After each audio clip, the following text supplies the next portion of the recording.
Hello, sports fans, and welcome to the Weekend Eve. This is Any Given Sunday on KUAW Radio. 816-599-6893 is the phone number if you guys would like to call in. Sitting across from me, my brother with another mother, Coach 24 Darwin Penny. Coach, how are you doing this evening? It is a great day to be here. We're excited for another show and saw the first games of spring training today. Ooh, that's awesome. And to my left, running the show behind the scenes, DJ Scatter, George Walker. Sir, how are you doing this evening? Hey, it's a great day, feeling like springtime's here already. Oh, absolutely. And I enjoyed it today working, so very good. So, sitting in the middle, and our guest tonight is Hannah Yoakum. How are you doing this evening, young lady? I'm doing excellent. How are you, Brian? I am doing very well. Now, describe exactly what you do. What is your title? So I do security for Arrowhead. My security company contracts out with Arrowhead. So Arrowhead hires us to do security for the stadium. And my specific job is cheer detail. And I run around with Casey Wolf for the most part. And we will discuss that as we get going on there. But first, most important, Coach 24 was gone last week because he was busy working. So give us a review of what's going on with that. And we did sign another, well, we didn't, the Royals did. Right. So last week I got an opportunity to start my scouting season in Houston. That is what is called the Cactus Jack HBCU Classic, Historically Black Colleges and University. Had 6 teams, and they got an opportunity to play there. And Minute Maid, 2 teams out of Texas, Prairie View A&M University, Texas Southern University, two schools from Louisiana, Grambling University and Southern University. And then we had two schools from Mississippi, Jackson State University and then Alcorn State. And so all six of those teams played in each one of them got 3 games, so watched 9 total baseball games. Prairie View wound up actually winning the championship down there in an exciting fashion in a good old slugfest that resembled more of a slow pitch softball game than it did a baseball game, because by the third day everybody's kind of exhausted their pitching, and so it wound up being a 15-14 game on that last day, with a guy coming up with a big hit with 2 outs in the bottom of the ninth to secure the championship. But it's also an opportunity for them to continue to showcase their talents on a larger scale. An opportunity for me in serving on the Swingman Classic last year for the first time. There was an HBCU All-Star game that was in connection with the Major League All-Star game, the Swingman Classic, in partnership with Ken Griffey Jr. And so I've been fortunate to be on that selection committee based on my previous assignment with the Royals, which primarily stemmed around me scouting those historically black colleges and university, not only the 17 Division I schools, but the D2 and NAI schools as well. And so there are some pretty good prospects there, in particular Cameron Buford, who is a infielder for Grambling. Guy has tremendous power potential, is the preseason SWAC player of the year. He's been a 2-time SWAC all-conference player as well. And then certainly some other kids that warrant some consideration in evaluating them as potential major league prospects. And then one of the joys was being able to see Prairie View shortstop Lee Allen Jr., who is from Kansas City. Oh, wow. He was also one of the first kids at our Urban Youth Academy here in Kansas City. He's a Lincoln Prep graduate, and this is his first year there as a junior transfer. Had played at Kansas City, Kansas the last 2 years, and to see him getting that opportunity to play in a major league stadium and to achieve one of his goals, to be able to play Division I baseball. And my very first day in our facility down there, his dad was the first guy that walked in and said, "Can you help my son?" And because of the relationship that I have with Antoine Riggins, the head baseball coach at Prairie View, was able to get them to give him a look. They evaluated him and decided that he could be a part of their program. So to see him kind of puts in perspective what we've been trying to do here in Kansas City, and trying to get more kids excited about the opportunity to play baseball and softball, and to see that classic and where it's evolved over the last 2 years. It was just a great weekend, and but we're back and ready to start our new assignment in evaluating professional organizations. And so I'll be heading out on Sunday to Surprise for a few days, and then I'll spend about a month in spring training in Florida, in the Fort Myers area in particular, where I'll cover the Twins, the Red Sox, the Rays, and the Braves. Oh, okay. So why do you do that as a Royal Scout? Are you looking for trades? Are you looking? So what is your objective? So right now, our objective on the pro side is always to try to get the Royals to be better. And so whether that's through different types of player acquisitions, it could be a trade. Many times there's always a back end of a trade where you're taking a major leaguer and you might sandwich another major league, or a guy who is ready to be in the major leagues, or a guy who's still yet in the prospect stage, who may be an A-ball, AA. And so you look for that. You also look for guys who will be 6-year minor league free agents. After 6 years in the minor leagues, if you have not made it to the major league level, you are then a free agent and you can sign with any team. And then also major league free agents. We know each year there are guys whose contracts expire, and we want to take an opportunity to evaluate those people to see if they are people that we want to bring in our organization. And so each day as I go to the ballpark, I'm trying to say who that may be in another organization makes our organization a better organization, and whether that's through trade, whether that's through free agent acquisition, or whatever the case may be. It may be even a waiver acquire, right?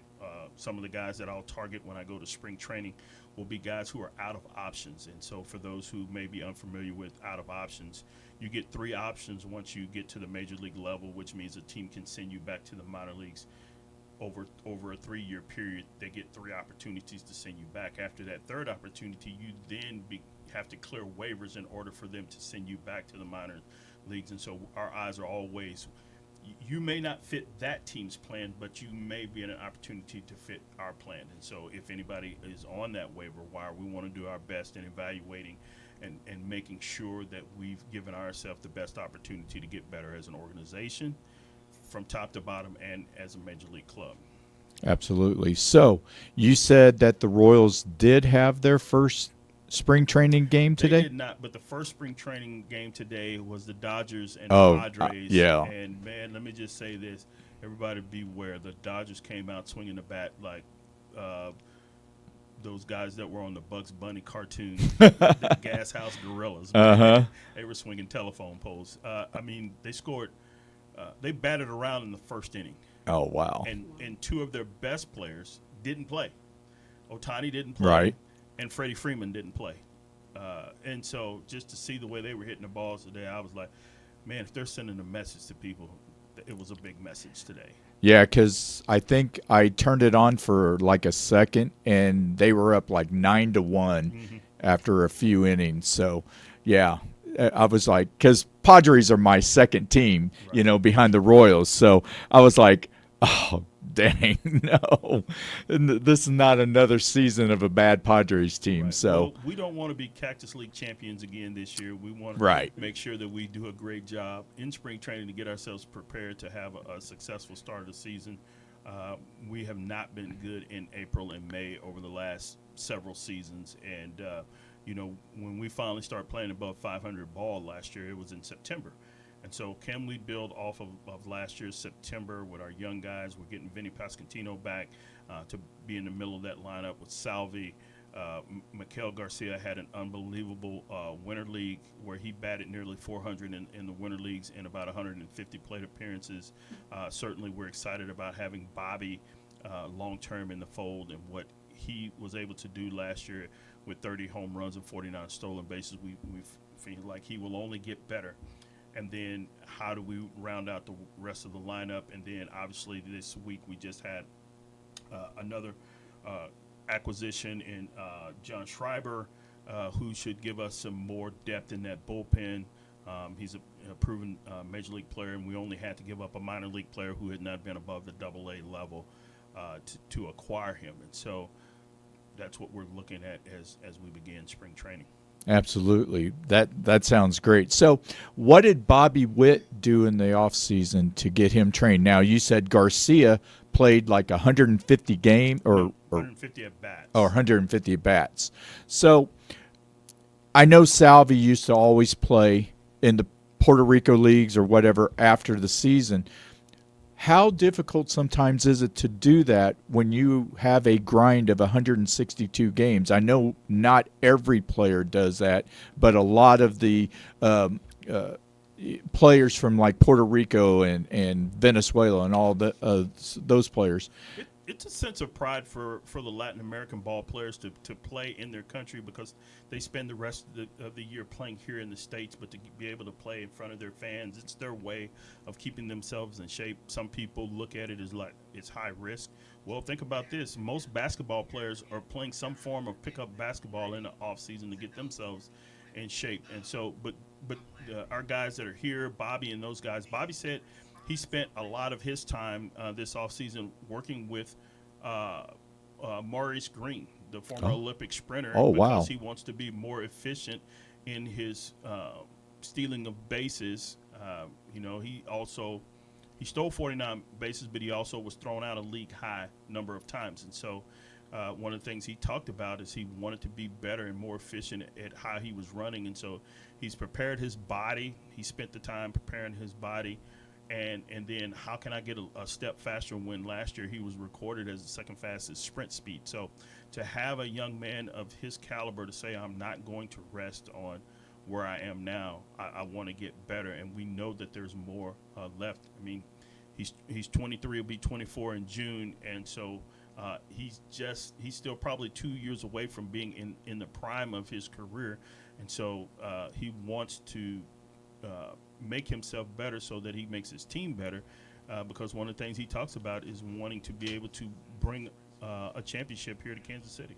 Absolutely. So, and he seems to have the same attitude as Patrick Mahomes. You know, you get those leaders like that, like Michael Jordan, Wayne Gretzky. You're the first in, you're last out, and you know you always set the example. So I could see Bobby Witt doing the Royals version of Patrick Mahomes. So that is awesome. So when does the Royals start their preseason or spring training First games? spring training game is Saturday. It'll be Saturday, and then they'll start their Cactus League schedule, and so we'll see what it looks like. Right? It's not like it used to be in spring training. You used to be there for 2, 3, even sometimes 4 weeks before you started playing games. Well, now guys go into spring training a lot more prepared for the season, and what these guys want to do now is figure out how many live at bats do I need to get myself ready to start the season. And so, most teams didn't have their first full squad workout till this week, but yet here we are playing games already. Oh, wow. Yeah. And it's just less than 2 weeks after the Super Bowl. So, I mean, you go in from one sport to another. Which, speaking of that, we had the Super Bowl. We had the Chiefs winning. A lot of teams had picked San Francisco to win, but a lot of people said that they could not pick Patrick Mahomes or pick Brock Purdy over Patrick Mahomes. So I totally agree with that. I mean, Patrick Mahomes is the first quarterback with 4 Super Bowl appearances before the age of 30. And I was going back to thinking because, I was seeing all these players when we were younger and everything, like Joe Montana, Terry Bradshaw, and all that. And I didn't realize that they were in their 30s. So Patrick Mahomes still has 2 more years.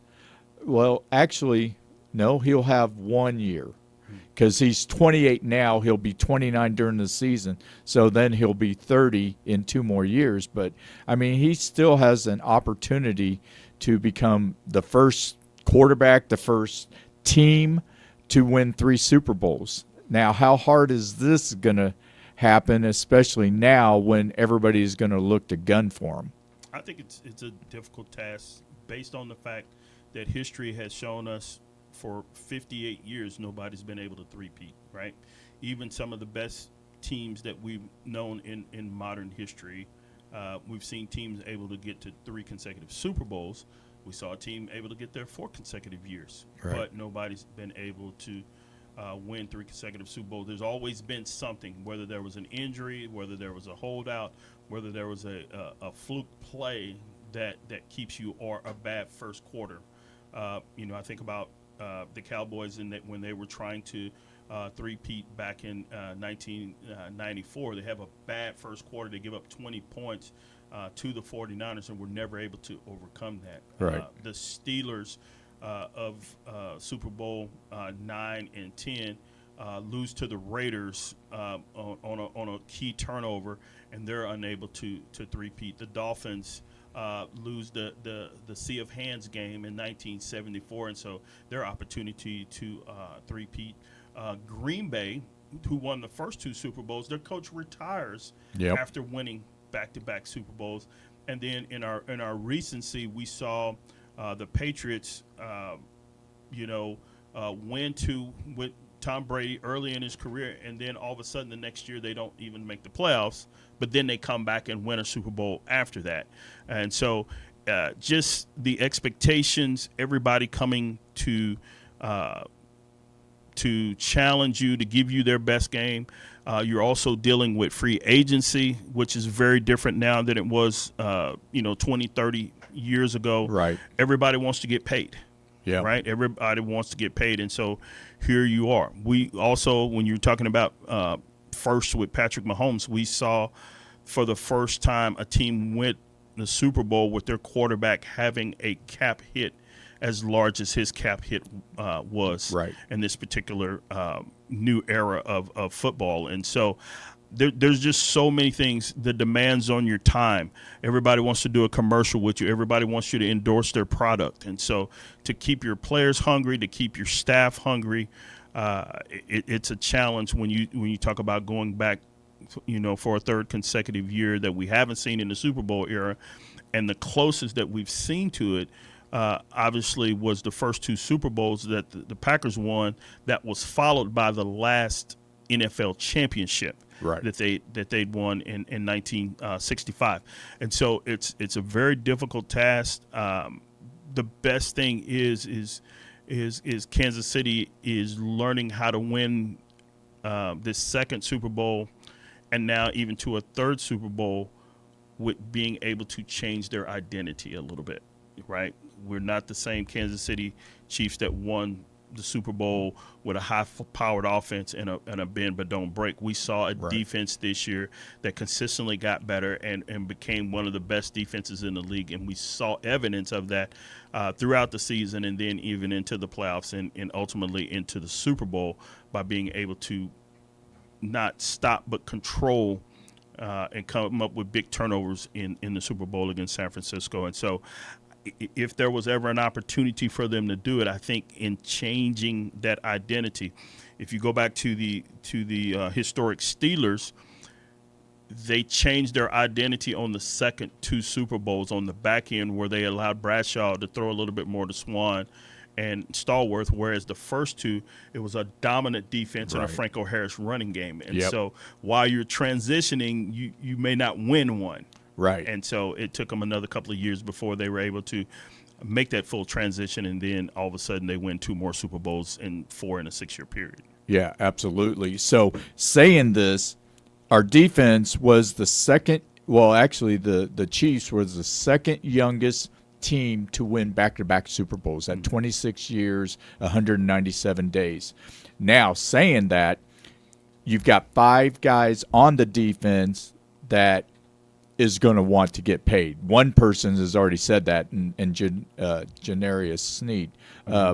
Him, Chris Jones, Mike Dana, Willie Gay, and Tranquil.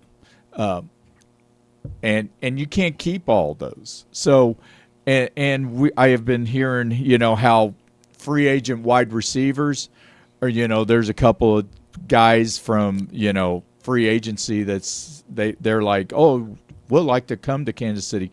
There is no way that any of them will come because, first of all, they're going to want over $20 million. And if that was the case, they would have signed Tyreek Hill, because actually they were on the verge of signing him, but Devontae Adams messed that up by signing the $28 million a year contract, and then Tyreek Hill said, I want 30, and everything changed. So yeah, there's already been conversations about guys like Mike Evans, guys who are on the back end of their career who still have a lot of productivity, but are they willing to, like you say, take a generous salary, but not a game-altering salary to give yourself an opportunity to be successful? And so where are you in your career where you say, you know what, I'm willing to take fair market value to be a part of a winner because of where I am? Mike Evans has already been part of one Super Bowl champion. And so I think for a guy like him, I think he starts to think about, where is my legacy? Could I be a Hall of Fame wide receiver with 2 Super Bowl championships or multiple Super Bowl championships, and especially if you do it in 2 different places? And so I think it would be probably unwise for Tampa to let him go because of, what he's meant to that franchise. He could possibly be one of the first guys to have a successful career and play his entire career there. Besides Leroy Selman, it's probably the only guy that you think of Tampa that played their entire career and then actually became a Hall of Famer. Right? Guys usually don't stay in Tampa, and so. And I actually have his jersey. So, all right. Yes. Dreamsicle. Yep, I do. And I forgot something for you. I was going to bring it tonight, and with you mentioning that, I was like, oh my goodness, I forgot it. But anyway, so saying that, how hard does that make Chiefs three-peat? Well, again, I think it's a difficult just because we haven't seen anybody, but there's always a first time for everything, Yeah. right? But as long as you have 15 at the quarterback in Right. a quarterback-driven league, and he's the best quarterback in the league, I think that opportunity will always present itself. They did it very differently than they've done it any other year this year, with having to not play all the games in Kansas City, a.k.a. the Arrowhead Invitational, and so to be able to do that. The AFC is going to be difficult, Yeah. right? Uh-huh. The Ravens will be hungry again. Mm-hmm. Buffalo has to be hungry if they're not hungry, right? Right. They want to creep in there. The division should look different, right? Sean Payton will have another year under his belt, and we know what type of coach that he is in coaching. The Raiders are excited. They have a new coach. They have a new culture. You know, they have some players. Oh, yeah. The Raiders are not without players, but there was a poor culture. And so can their new coach create a culture there that now gives them a chance to at least get in the playoffs and then to see what could happen? I still think that, Cleveland will be improved. The Texans should be improved. And what they were able to accomplish this year. And so I think the depth of the AFC also makes it very difficult to three-peat. Not impossible, Right. but very, very difficult. The gap between the Chiefs and the rest of the AFC is not what it once was. Right, but we thought that was last year too. We Again. thought Cincinnati was going to take over, Baltimore take over, Cincinnati's Buffalo. going to be excited again too. Joe Yep. Burrow's back. Yep. Right? So and that's what I'm saying. The gap was really wide. Now the gap is not as wide as it once Right. was. But again, in a quarterback-driven league, and you got the best quarterback, Yep. as people said, it wasn't so much that they were betting against the 49ers, but you're just not going to bet against Mahomes because of what his track record says. He has the best playoff record of any quarterback in the history of the game. You know, Yep. and so you when you're looking at it as an odds maker, what am I going to do, man? It's hard to pick against that guy. Yeah, absolutely. So we are nearing the first half of any given Sunday. So, and I know that we've kept you on the bench a little bit, and fine. but when we come back, we will talk about the Chiefs and what you do and everything that goes on with that. And so, with that, we're going to go at halftime on any given Sunday on KUAW.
All right, we're back for the second half of Any Given Sunday on KUAW.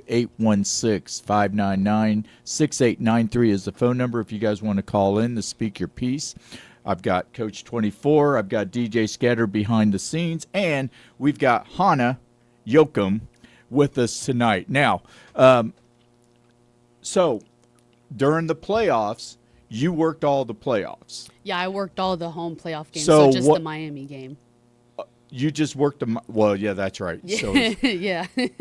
well, and I saw the pictures of all the confetti and stuff, and I was like, "Did you go to Vegas?" And what? No, I think the picture that you seen was probably the one when we won the AFC Championship game Last year. season. Okay. Yeah, I was on the field for all of that.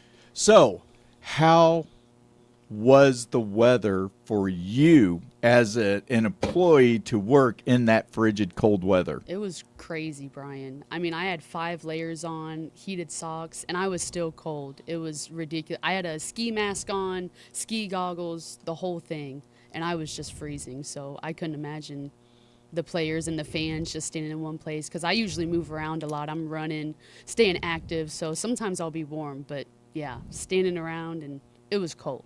Yeah. It was cold. So, what were you doing at the game? So, tell us what you go through, what your routine is Yeah. for the game. So I usually show up 5 hours before the start of the game. And so, like, if it's a noon game, I got to be there at 7. If it's 3:30, I got to be there at 10. If it's a night game, I'm usually there about 2. And I get there, and before the game, Casey Wolf goes out to different tailgate parties around the stadium. And so I'm with him during all of that. I'm with him when he goes into back inside the stadium to some of the suites and stuff before the game, and then I'm down there in the tunnel for pregame when all the players are coming out. So, what exactly do you do while you're with Casey Wolf? I just watch and make sure that people don't jump on him and stuff, because a lot of people will. People drink and get pretty crazy, and people think that, you know, Dan or whoever's in the suit is 7 foot tall, you know, as tall as Right. Casey's head is, and he's not. And also Dan's pretty old and he's got a lot of health issues, and so people will try to jump on him, and that's my biggest thing, is just to make sure. No, we have away fans too that like to mess with them. Oh, like okay. we had an incident with some of the Philadelphia fans. Of course. Yeah, and we had to basically almost threw this guy out and told him he wasn't going to come into the stadium. And there was an incident with Buffalo and Cincinnati, you know, the typicals. And we Right. usually, most of the time during our brief before the game too, they'll let us know. Like, I remember before the Philadelphia game, they were like, "Hey, so listen, the Philadelphia fans, they have the highest incident reports throughout the entire NFL league." So, Wow. yeah. They Well- threw snowballs at Santa Claus. Well, that's true, and they booed Michael Irvin after he got hurt. So yeah, so Yeah. so Stuff not like only are they rude, but sometimes they can be classless. So Yeah. absolutely. So you follow him around. Then is that who you stay with the whole time, or Yeah, I stay with Wolf the whole time. When he's out on the field during the game, I'm not supposed to walk out on the field with him, but I stand inside the tunnel and keep an eye on him. And if something were to happen, I would run out there. But yeah.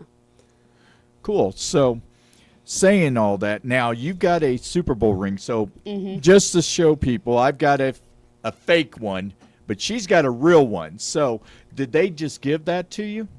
I got an email from Clark Hunt saying that because I was an employee of the stadium, that they were allowing all the employees, if they wanted to purchase one. It's valued at over $3,000, and I paid just under $1,000 for it. Cool. Mm-hmm. So in other words, you're gonna pay for this next one too. Absolutely. I'm going to use all the money that I got from working at Arrowhead this season to pay for my next Super Bowl ring. Oh, that's awesome. Mm-hmm. So tell us one of your most fun events that you've done while you were there at the game. So, because I've got pictures, Yeah. but we're not going to discuss them because we want to respect Right. we don't want to get you in trouble or anything. So, Yeah. but we've seen some of the stuff, and Yeah, my job does put me into a lot of cool positions where I do see a lot of people, a lot of high people, and but I would probably say that the best memory for me is obviously being out on the field during the AFC Championship game and us winning and the confetti everywhere. I was, in the same area as Juju Smith and Clyde Edwards-Helaire, and a lot of times I see a lot of the players from a distance, but that was probably the best memory for me. absolutely. So, how do the players react or relate to you, and not necessarily just you, but to the ones in the yellow jerseys? All the players are different. I would say that Chris Jones is the nicest guy out of all of the players to walk in, and he says hi to everyone, and he fist bumps everybody and laughs with everybody, and Patrick he doesn't talk to anybody. He kind of minds his business. He's in his zone. And Travis, he associates with some of us as well. So there's a handful of them that will say hi to us, but I'm not really supposed to approach them and say anything. I'm there for security. So Right. I mean, you can't go, hey, can I have an autograph? Exactly. They specifically say don't do that. So if they came up and said, here is an autograph, something, can you take it? Absolutely, I can. Okay. Yeah. Because like police, they call it gratuity. That you can't take, Yeah. No, if one of the players came up and gave me something, I could definitely keep it. Chris did do that to me one day. Oh, okay. Awesome. Yeah. So you have received some stuff. Yeah, so, I have. And we'll just leave it at that. Yeah. So you got any questions for? Yeah. So, has there ever been a situation where you felt like this is a breach of security, and we've got to be on high alert? Yeah, when Taylor Swift comes in every game, that's definitely crazy. Everyone's on high alert. This whole season has been different than this is my third season working for my security company, and this season has been definitely on high alert. The first game that she came, it was absolute chaos. I don't think they were as prepared as they thought they were going to be for Taylor Swift to come. So what exactly do you have to do to prepare for her? We don't get a whole bunch of a heads up. I don't think anybody gets a huge heads up. It's private, and a lot of times I'll know that she's going to be there because I'll hear it on my radio, and some of my coworkers will discuss it before the game, but I don't know that she's coming until maybe an hour or two before she shows up. So who does know? I mean, outside of obviously Travis. Right. My guess is my boss, Kristen, probably knows, and all of Chief Security knows, because Chief Security and my Allied Universal Security are different. Chiefs that security travels with them wherever they go, and I'm contracted to do security for Arrowhead. Gotcha. Mm-hmm. My other question to you would be, what was your entrance into security at Arrowhead, and were you doing anything prior to that? Yeah, so that's kind of a fun story because I was unemployed at the time, and my mom had seen on the news that there was a job fair up at Arrowhead for all of the different positions, concessions, fans first, security, and I went up there and applied for security because I had went to school with somebody that used to work for the company previously, so I mentioned her name to some of the higher ups, and they loved my friend Jasmine, and that's sort of what got my foot in the door. And I think that knowing Jasmine, because she was a supervisor, I was put in a lot of the fun positions, because just from association, and so. All right, and then I'm going to ask you, do you know a person who is part of the on-field experience there at Arrowhead? Her name is Angel McGee. I've probably ran into her a couple times.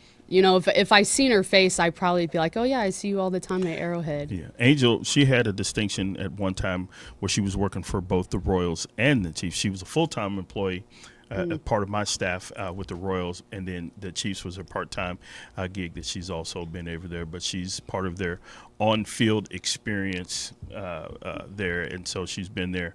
Man, I know probably almost a decade now, and just being a part of that. And then she works for the Players Alliance now, as part of Major League Baseball and the Players Alliance. Guys have gotten together and try to go into different cities and make sure that there is adequate supplies and equipment for underprivileged kids. And so just one of those people that she's been out there, and then her brother now is a scout for the Chiefs. And so I know they've been really excited over the last few years and the success the Chiefs have had. Oh, absolutely. So, is this your only job, or do you have another job? Is this a full-time job? No, I wish it was. This is a part-time job that I do, when there's home games, and also my security company contracts out with different establishments like T-Mobile and Midland and Azura Amphitheater. So it's not just Arrowhead that we do, but it's mostly Arrowhead. And all the stadium tours at Arrowhead too. So what else do you do? So yeah, when the stadium tours come to Arrowhead, I work them. Garth Brooks was a pretty cool one a few years ago because I got to be right up on the stage next to him. That was really my first gig with the security company. And I mean, I could have put my hand out like this and touched his boot. That's how close I was to him. Oh, wow. Yeah.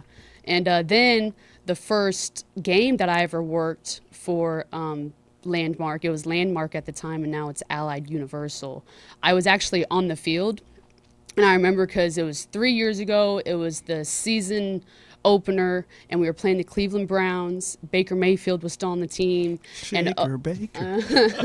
And Odell Beckham Jr. was on the team, but not playing because he was injured. Mm-hmm. But he was doing his pregame warm-up, and I was right in that area. And that was real eye-opening for me. And ever since then, the experiences have just elevated. It's a cool little second job. So that's awesome. So how does your first job, do they comply with what you do? Do they know what you do? Yeah. So they all know, and they know that I'm going to be taking PTO if it's a Monday night or Thursday night football game, because I work evenings. So either way, it's like, yeah. Your full-time job. My full-time job is an evening job from 2:30 to 11 or 1 o'clock in the morning. So, yeah, if it's like a Monday night or a Thursday night game, they already know that I'm not going to be there. So you took off just so you could be on this show. I did. It's my birthday, too, so I'm kind of knocking two birds out with one stone. Happy birthday. Thank you. I appreciate it. I'm 26 today. Oh, my goodness. Oh. That I remember 26. Yeah. I barely remember 26. Gosh, my daughter is going to be 26 in September. Other than that, my other two are in their mid-30s. Oh, my gosh. I'm getting old. My goodness. So, do you have any other questions for her? So, what's next? What's next for your company? Is there anything else that you guys might be acquiring? Well, so every year, my company has to put up a bid to Arrowhead. It's not like they get it every year. Okay. There's different companies security companies that, Arrowhead could potentially contract with. It just has always been Landmark and Allied Universal for the past 8 years. But there's actually a different security company for Kauffman Stadium. Yes. It's not the same. It's like it was Waymint or something. Yeah. So, I mean, maybe they contract out with the Royals and try to get back in their good graces, and I can do both. I can do Royals games and Chiefs games. That might be nice. That would be really exciting because, there is some overlap, obviously, in August and September. But it's really two different seasons and things like that. Were you guys involved at all in the parade? Yeah, so we were involved in the parade. I actually did try to call to get scheduled to work to the parade because the two parades prior, there was a lot of security that the Kansas City Police had requested. And for some reason this year, they only requested about 40 of us. And I don't know why they made that decision. So how many were there in the previous two? Over 150. Wow. Yeah. So, wow. So, see, with that, there could have also been the reason for the other activities that happened Yeah. there. With, I know how I feel about it, but yeah, I agree. It's a big discrepancy between 40 of us and over 150 of us, and a lot of times our presence can de-escalate situations. Right. Even Yeah. just us being there can prevent things. So, yeah. Right. Yeah, and so yeah, and that's still something that's been hard on me because last week doing the show we didn't even talk about the Super Bowl because of the incident itself, Yeah. and I had guest Jimmy Ross on the show, so we had we definitely was talking about the Central Midwest Football League, so but yeah I do know now that they've involved two more people, that two adults, because the juveniles, I guess, wasn't.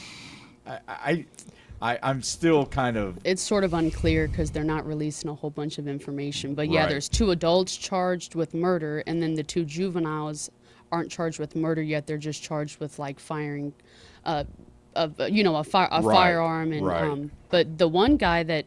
The adult that got arrested, he had a previous charge that he had just got off of his papers for, I guess, for pulling out a gun at the Belton Community Center. So he was like a prior violent. Right, and see, you live in Grandview, don't you? Yeah. So, see, you knew that, and I didn't even know that. So, it just. Yeah, I remember hearing the story, and then when they brought it up on the news, I was like, oh yeah, I totally remember that whole incident. Wow. Yeah. Yeah. So saying that, if you had an extra 110 security people, Yeah. it would have made it a little bit safer. And now, Kansas, and I know it's been a week, and it's kind of died down a little bit. The immediate impact has kind of dwindled just a tad, but still, we are now, because we were always bragging to other people. Philadelphia, Detroit, L.A. Yeah, we do great parades. Nothing ever happens, and then this happens, and we just become just like them, and that was sad because Kansas City is a great town, and now you get questions. So, you also did the draft. Yes. So, and in the draft, you got even more people that come in from out of town that does that. So, how did you work with that? Yeah, so I worked a gate close to where it was basically the gate that a lot of the draft picks were coming in. So yeah, I was up there and I was working, and we didn't have a problem then. We didn't have a problem up at Union Station when the draft was going down. So Yeah. but we did have a lot of my security up there. A lot. I mean, Well, that was because you were working. exactly. See, if you were working, it would have never have happened. Yeah, and also too, like the Kansas City Police Department they're the ones that request us. So from my understanding, that was a decision made by them. And see, I heard that there was other departments from even in Kansas that came over Yeah. and was doing it. So Maybe that's what they did instead. Instead of contracting with us, they just worked with other police forces in the metro. So when we look at these things, we've got multiple agencies, 5 counties here. And when we talk about the Chiefs or we talk about the Royals, we're talking about this entire area, right? Right. And I know everybody wants to be a part of it and to see where they can help. And I know that the sports commission that is in charge of the parade and working in connection with the city and the mayor and his office and the police chief, and then you start bringing in the sheriff and all of these agencies, and then certainly different agencies like yours who come and provide additional support, because now we're talking about the upwards of 1 million people being in a relatively small area for 1 million people to be Right. in, and that's a lot to try to cover to make sure that players are safe, people who are officials are safe, and it's a challenge. And so it is one of those things where you say, man, it's all hands on deck. But it's one of those things that we never think it's going to happen until it happens to you. Right. Right. Like you said, Brian, other cities, we've seen people have unrest and marching through various incidents that have gone on. And then how can you ever be too secure? Right. Right. It's the way our airlines work now. Mm-hmm. And all the things that you have to do to get on a plane now that you once did not have to do. And Right. so it's unfortunate that this is where we are now, and no parade will be the same. Right. No. And the ironic thing was it was beautiful weather. So was. as the previous two parades, the first one was okay. It was cold, but the second one was really cold. So a lot of people are not going to be running around, just enjoying the weather. But Yeah. this was a day, people probably wasn't wearing jackets. They probably had like a long sleeve shirt under their jersey, and completely enjoying it. So it's just one of those things. And like he said, you can never erase it. You can't, like 9/11, Yeah. like Columbine, you can't erase those. So now we are actually marred for this incident, no matter how perfect we are, and next year, if the Chiefs do win and they go back to back to back, everybody's going to be celebrating, but then they're going to have that in the back of their minds. Absolutely. So we are getting near the end of Any Given Sunday on KUAW. Now, I'm going to say this first. I have my jersey on, and 100 years ago, the first professional team of any sport won the first title. So they were the first champs, and that was the Kansas City Monarchs. So I just want to congratulate them and let everybody know that the Negro Leagues Baseball Museum is still free attendance for the rest of this month. So this weekend is probably your last chance to get in there and see that fine museum, because eventually they're going to build a bigger one. So you got to definitely get in there and go. I went with my son and his three kids Sunday, and we had a blast. So everybody needs to go. So now we're at the best part of our show. Penny, for your thoughts. Originally, Brian, we had talked about, I was going to share some information on baseball and spring training. But in our last conversation, it reminded me of just how different things are for our children today. And so my thought goes out to our children who, when I was a youth growing up, we did things like tornado drill and fire drills and things like that. But because of Columbine, because of Sandy Hook, and now, unfortunately, because of what has happened here at our parade, our kids are having to learn how to do safety and security measures. They are not growing up in a world that many times that they don't feel is safe. And when we can't be safe at a sporting event, we have to ask ourselves, how far have we fallen? And so my heart goes out to the children, those families that are affected, and then everybody who was at the parade, because now, should we be blessed to three-peat, how many people will want to go out and celebrate and enjoy and feel secure? We're thankful for the companies. We're thankful for our men and women in blue and all of our security measures that we have. But because of the choices of people who are unsatisfied with their lives, they take away one of the precious freedoms of sport and enjoyment, and what should have been one of the greatest days in Kansas City history is now marred because of a selfish act. And so when we think about that today, we just ask everybody that's out there is to do our due diligence, be alert of the surroundings where you are, pay attention. Please protect our precious children. That I want them to want to go to school. I want them to want to go to a sporting event. I want them to go and to be able to remember how great the parade was when they were children and said, man, we won a Super Bowl championship while I was young and able to go and experience the parade.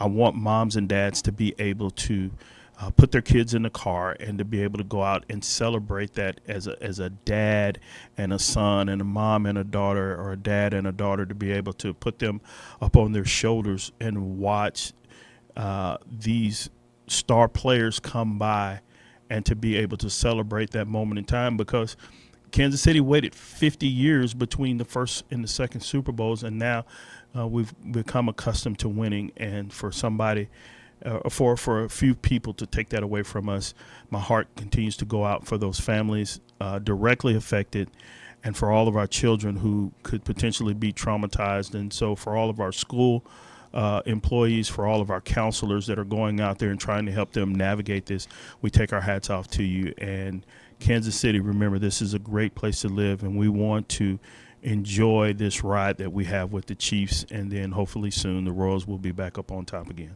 Absolutely, and well said. It still bothers me to this day. So, like I said, I know that the immediate impact has kind of died down a little bit, but it still will never go away. And as you said, when we grew up, we had innocence. We had all we worried It's about taken away, right, and it's gone now. And Yeah. so these kids now have to literally react like soldiers. as a former educator, I remember having to train our kids on active shooter. Mm-hmm. We never did that when I was a kid No. growing up. Mm-mm. All we worried about was a tornado Mm-hmm. and fire. Yep. Yeah, those were the things that we worried about. But now you have to train kids for Mm-hmm. active shooter. Yeah. And that is sad. So we are at the end of Any Given Sunday on KUAW. Hannah, Yoakum, thank you for coming in. Thank you, Brian. Coach 24, my brother with another mother, Darwin Penny.